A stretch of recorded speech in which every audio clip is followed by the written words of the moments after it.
So, hi everyone, have a nice day. This video is about the IP address and number system on how they are connected and how IP address is converted to a binary system. So, watch this, guys.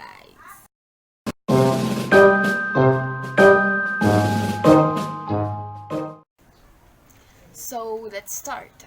What is an IP address? It is an Internet Protocol address, or also known as the IP address. It is a logical numeric address that is assigned to every single computer, printer, switch, router, or any other device that is part of a TCP or IP-based network. So let's start. What is an IP address? An IP address is also known as the Internet Protocol address, which is it is a logical numeric address that is assigned to every single computer, printer, switch, router, or any other device that is part of a TCP or IP-based network. So, an IP address consists of 32 bits, often shown as 4 octets of numbers from 0 to 255 represented in decimal form instead of binary form. So next is, what is a number system? Number system are the technique to represent numbers into computer system architecture. Every value that you are saving or getting into a computer memory has a defined number system. So, computers turn everything into numbers that are a combination of zeros and one. That is what are called a binary number. Binary number has a base of 2 because it has only two numbers, the 0 and 1. Aren't you glad that computer doesn't talk to you in a binary code? Oh well, computers calculate everything using the binary system. The decimal number 255 in binary form is 1 is 8 1. So 1 1 1 1 1 1 1 1, because a 8 octets consists of 1 1 2 4 8 16 20, 32 and 64 and 128. So if all that number is added, the total is 255. So take a special notice that it is contained of 8 numbers called bits in the binary system. The IP address is a 32-bit number that uniquely identifies a network interface on a machine. An IP address is typically written in decimal digits, formatted as 4 8-bit fields separated by periods. So there are two parts of IP address. It is a network part and a host part. Whereas in network part, this part specifies the unique number assigned to your network. It also identifies the class of network assigned. The network part takes up the 2 bytes of the IP address, while when we say host part, this is the part of the IP address that you assign to each host. It uniquely identifies this machine on your network. Note that for each host on your network, the network part of the address will be the same, but the host part must be different. So this is the network part and this is the host part of an IP address. So every IP address is made up of 32 bits. Let's take the IP address of 192.168.1.2. So, computers and all of the networking hardware and software sees it as a 32-bit address in binary form that is subdivided into four 8-bit parts, and it is also called as the octet. So, let's convert the IP address 192.168.1.2 into a binary. So to convert the IP address to binary, first we will write the IP address, which is 192.168.1.2. Then next, we will put here the 8 bits, which is the 1, 2, 4, 8, 16, 32, 64, and 128. So next is we will find the 192 here, which is the 128 plus, so wait, I will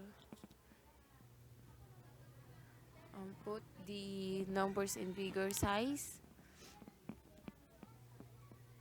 So 128 plus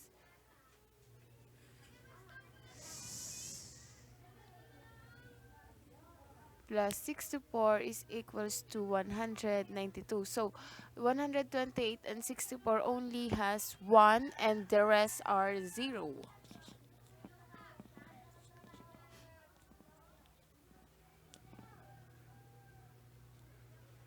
And next is 168.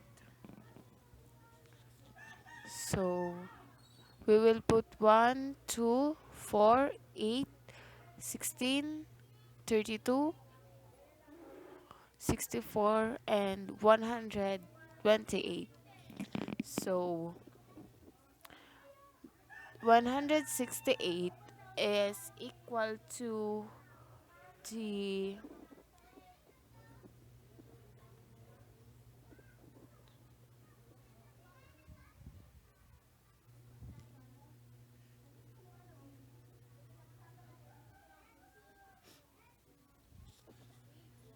is equals to 128 plus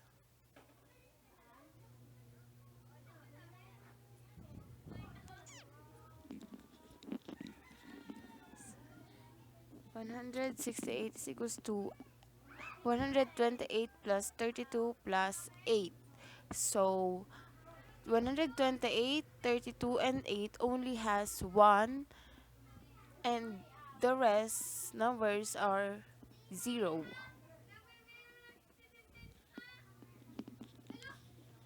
So 1, 2, 4, 8, 16, 32, 64, and 128. So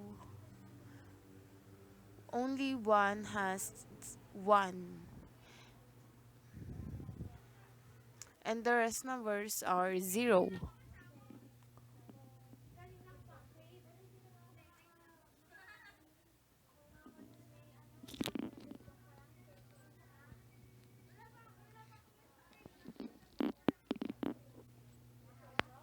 Next is 2. We will put the 8 bits 1, 2, 4, 8, 16, 32, 64, and 128. So 2 has only one number in binary form, and the rest numbers are 0.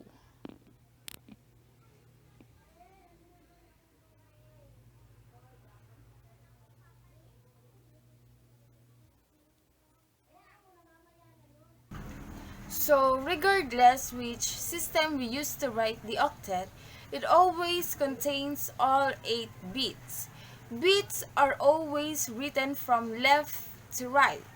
So a number in which all 8 bits are off is written as 8 zeros. So 0, 0, 0, 0, 0, 0, 0, and 0.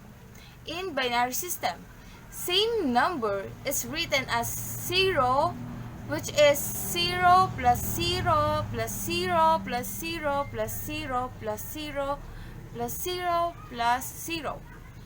In decimal system, a number in which all 8 bits are on is written as all ones. 8 bits, that is all ones. In binary system, same number written as 255, which is 128 plus 64 plus 32 plus 16 plus 8 plus 4 plus 2 and plus 1 in decimal system. So there are 2 versions of IP versions today. It is the IPv4 and the IPv6. IPv4 stands for Internet Protocol version 4 and the Internet Protocol version 6. So the original IPv4 protocol is still used today on both the internet and many corporate networks. So, however, the IPv4 protocol only allowed 2 raised to 32nd addresses or 2 raised to 32 while the IPv6 was developed by the Internet Engineering Task Force or IETF, and it was formalized in 1998. So this upgrade considerably increased the available address space and allowed for 2 raised to 128 addresses. So IPv6 is much higher than the IPv4. In addition, there were changes to improve the efficiency of IP packet headers as well as improvements to routing and security. So, Internet Protocol version 4 or the IP address or IPv4 addresses are actually 32-bit binary numbers. It is consisting of 2 sub-addresses or identifiers which it is respectively identify the network and the host to the network with an imaginary boundary separating the two. So, an IPv4 address is typically expressed in dotted notation or dotted decimal notation, with every 8 bits or also known as octet. It is represented by a number from 1 to 255, each are separated by a dot. So an example of IPv4 would look like this. So IPv4 addresses are composed of 2 parts. The first numbers in the address specify the network, while the later numbers specify the specific host. A subnet must specify which part of an address is the network part and which part addresses the specific host. So a packet with a destination that is not on the same network as the source address will be forwarded or routed to the appropriate network. Once on the correct network, the host part of the address determines which interface the packet gets delivered to. So, while in the Internet Protocol version 6 address, the IPv6 has a theoretical limit of 3.4 times 10 raised to 38 addresses. So, IPv6 addresses are represented by 8 sets of 4 hexadecimal digits, and each set of numbers is separated by a colon. An example of IPv6 would look like this. So, IPv6 private addresses, it is like in IPv4, certain address blocks are reserved for private networks. These addresses are not routed over the public internet. So, in IPv6, private addresses are called unique local addresses, or the ULA. Addresses from the FC00 /7 block are ignored and not routed by a default. So, an IP address or Internet Protocol address is a numerical representation that uniquely identifies a specific interface on the network. An IP address are binary numbers but are typically expressed in decimal form, or the IPv4, or the hexadecimal form IPv6, to make reading and using them easier for humans. But it is easier for us to remember decimals than it is to remember binary numbers. So, we use decimals to represent the IP address when describing them. However, the binary number is important because that will determine which class of network the IP address belongs to. So that's all, everyone, and thank you for watching this. I hope you understand my video about IP address and number system. So thank you for watching, guys. So I'm Kisha Lyka Villanueva from IT to 105. Thank you for watching.